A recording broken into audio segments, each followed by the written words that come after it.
magluto tayo champurado. Ayan. Pag kami nagcha-champurado, ganito yung halo-halo namin yan. Hindi namin tinatakpan hanggang lumambot. Wala kasi kaming malagkit, kaya bigas lang na original yung ginamit namin. So, yan. Malambot na siya. Lagyan natin siya nitong chocolate from Camarines Norte, Philippines.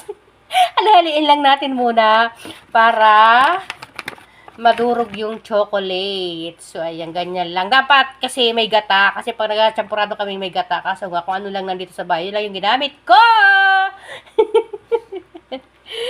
Yan, malapit na siyang matunaw yung chocolate.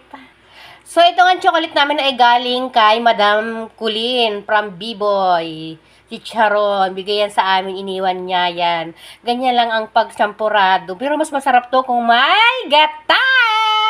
May nanonood, naghihintay. So, yan, lagyan natin ng asukal, pampasarap. Ilabas mo na nga yung gatas dyan.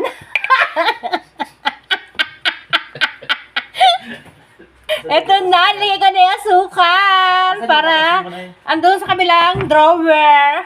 Social drawer. So, ayan nga, malapit. Para cool yung tubig, dagdagan natin.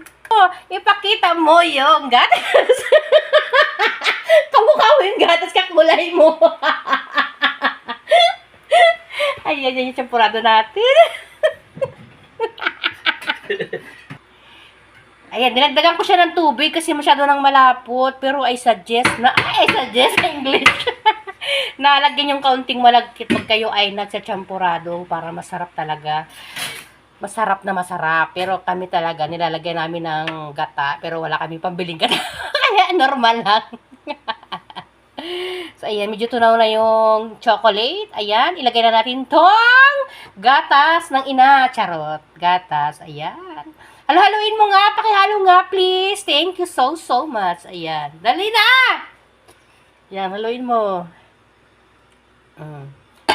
Pero piling ko kulang yung asukar. Lagyan natin. Tikman mo yan mamaya. Ayan na. Lasang tunto na yan. Hanggang dyan na lang tayo. Follow and share. Luto na yan. Pakulong lang natin konti. Ganyan na pagluto ng sampurado. Kadali-dali. Pero wag yung iwanan niya. Kailangan halo ng halo para malambot. Pabush.